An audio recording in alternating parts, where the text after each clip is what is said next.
ಏಕೆಂದ್ರೆ ಆದರ್ಶ ಇಲ್ಲದೆ ಬದುಕಿದರೆ ಬದುಕಿಗೆ ಅವಮಾನ, ಸಾಧನೆ ಇಲ್ಲದೆ ಸತ್ರೆ ಸಾವಿಗೆ ಅವಮಾನ.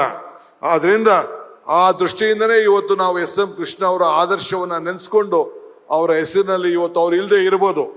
ಆದರೆ ಬೆಂಗಳೂರು ಕೊಟ್ಟಂತ ಈ ಯೋಜನೆ, ಇವತ್ತು ಅರ್ಕಾವತಿ ಲೇಔಟ್ ಇರ್ಬೋದು, ಇವತ್ತು ಬೆಂಗಳೂರಿನಲ್ಲಿ IT ಕೇಂದ್ರ ಇರ್ಬೋದು, ಈ ಕೆಂಪೇಗೌಡ ಲೇಔಟ್ ಇರ್ಬೋದು, ಶಿವರಾಮ್ ಕಾರಂತ್ ಲೇಔಟ್ ಇರ್ಬೋದು, ಇವೆಲ್ಲ ಕೊಟ್ಟವರು ಎಸ್.ಎಂ. ಕೃಷ್ಣರವರು. ಇದಲ್ಲದೆ ವಿಕಾಸಸೌಧವನ್ನ ಕಟ್ಟಂದವರು ಎಸ್.ಎಂ. ಕೃಷ್ಣರವರು. ಹಂಗೆ ಇವತ್ತು ಅವರ ಹೆಸರನ್ನ ಉಳಿಸ್ಕೊಳ್ಬೇಕು ಅನ್ನೋ ದೃಷ್ಟಿಯಿಂದ, ಅವರ ಆದರ್ಶ ಬದುಕನ್ನ ಕಾಪಾಡಬೇಕು ಅನ್ನೋ ದೃಷ್ಟಿಯಿಂದ ಇಂಥ ಪ್ರಯತ್ನವನ್ನ ಮಾಡ್ತಾ ಇದ್ದೇವೆ. ಇವತ್ತು ವ್ಯಕ್ತಿ ನಾವೆಲ್ಲ ಬೇಕಾದಷ್ಟು ನಾವು ಹುಟ್ಟೇವೆ, ಆದರೆ ಸಾಕ್ಷಿ ಗುಡ್ಡೆ ಬಿಟ್ಟು ಹೋಗ್ಬೇಕಲ್ಲ. ನಾವು ಇವತ್ತು ಇತಿಹಾಸವನ್ನ ಮರ್ತವನು ಇತಿಹಾಸವನ್ನ ಸೃಷ್ಟಿ ಮಾಡ್ಲಿಕ್ಕೆ ಸಾಧ್ಯ ಇಲ್ಲ ಅಂತ ಹೇಳಿ ಬಾಬಾ ಸಾಹೇಬ್ ಅಂಬೇಡ್ಕರ್ ಅವರು ಹೇಳಿದ್ರು. ಹಂಗೆ ಇವತ್ತು ಇತಿಹಾಸವನ್ನ ಬಿಟ್ಟು ಹೋಗ್ಬೇಕು. ಆ ದೃಷ್ಟಿಯಿಂದ ನಾನು ಮೊನ್ನೆ ತುಂಗಭದ್ರಾ ಡ್ಯಾಮ್ಗೆ ಹೋಗಿದ್ದೆ. ಚಂದ್ರಬಾಬು ನಾಯ್ಡು ಅವ್ರನ್ನ ಆಹ್ವಾನಿಸಿದೆ, ರೇವಂತ್ ರೆಡ್ಡಿ ಅವ್ರನ್ನ ಆಹ್ವಾನಿಸಿದೆ.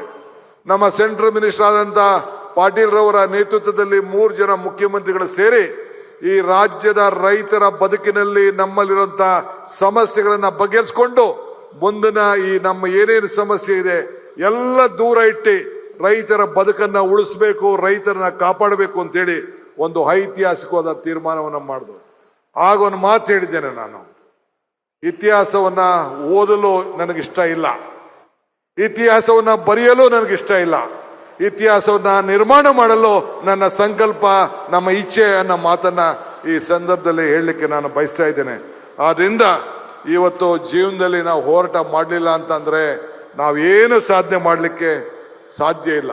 ನಾನು ಆಗಾಗ ಒಂದು ಮಾತು ಹೇಳ್ತಾ ಇರ್ತೀನಿ, ದೇವ್ರು ವರನೂ ಕೊಡೋದಿಲ್ಲ, ಶಾಪನೂ ಕೊಡೋದಿಲ್ಲ, ಅವಕಾಶ ಮಾತ್ರ ಕೊಡ್ತಾನೆ.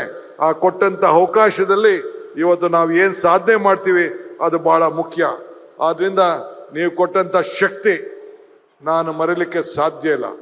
ಇವತ್ತು ಈ ಕ್ಷೇತ್ರದ ಜನಪ್ರಿಯ ಶಾಸಕರಂತ ಸೋಮಶೇಖರ್ ಅವರು, ಈ ಜಿಲ್ಲೆಯಲ್ಲಿ ಇರೋಂಥ ಎಲ್ಲ ಶಾಸಕರು, ನಮ್ಮ BDA ಅಧ್ಯಕ್ಷರಾದಂಥ ಹ್ಯಾರಿಸ್ ಅವರು ಎಲ್ಲರೂ ಕೂಡ ಈ ಕಾರ್ಯಕ್ರಮಕ್ಕೆ ಮತ್ತು ಈ ಬೆಂಗಳೂರು ಅಭಿವೃದ್ಧಿಗೆ ಇವತ್ತು ಹಗಲು ರಾತ್ರಿ ದುಡಿತಾ ಇದ್ದಾರೆ. ನಾಳೆನೋ ನಾಳಿದ್ದೋ ಇನ್ನ ದಿನಾಂಕ ನಿಗದಿಯಾಗಿದೆ. ಒಂದು ಹೊಸ ಶಾರ್ಟ್ ಟನಲ್ ಅನ್ನ ಹೆಬ್ಬಾಳ ಕ್ಷೇತ್ರದಲ್ಲಿ ಈಗಾಗಲೇ ಪ್ರಾರಂಭವನ್ನು ನಾವು ಮಾಡ್ತಾ ಇದ್ದೇವೆ. ಮುಂದೆ ಒಂದು ದೊಡ್ಡ ಟನಲ್ ಅನ್ನು ಮಾಡಲಿಕ್ಕೆ ಈಗಾಗಲೇ ತೀರ್ಮಾನ ಮಾಡಿದ್ದೇವೆ.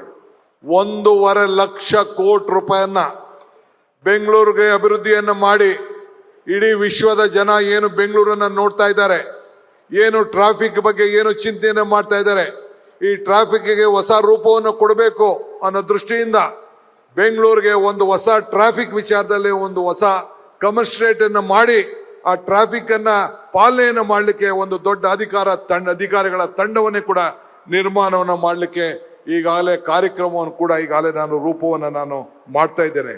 ಏನು ಜನ ಈ ನನ್ನ ಮೇಲೆ ಏನು ಅಪಾರವಾದಂಥ ವಿಶ್ವಾಸವನ್ನು ನೀವೆಲ್ಲ ಏನು ಇಟ್ಟಿದ್ದೀರಿ, ಆ ವಿಶ್ವಾಸವನ್ನ ಉಳಿಸ್ಕೊಂಡು ಹೋಗ್ತೇನೆ. ಪ್ರೀತಿ ವಿಶ್ವಾಸ ಇರಲಿ.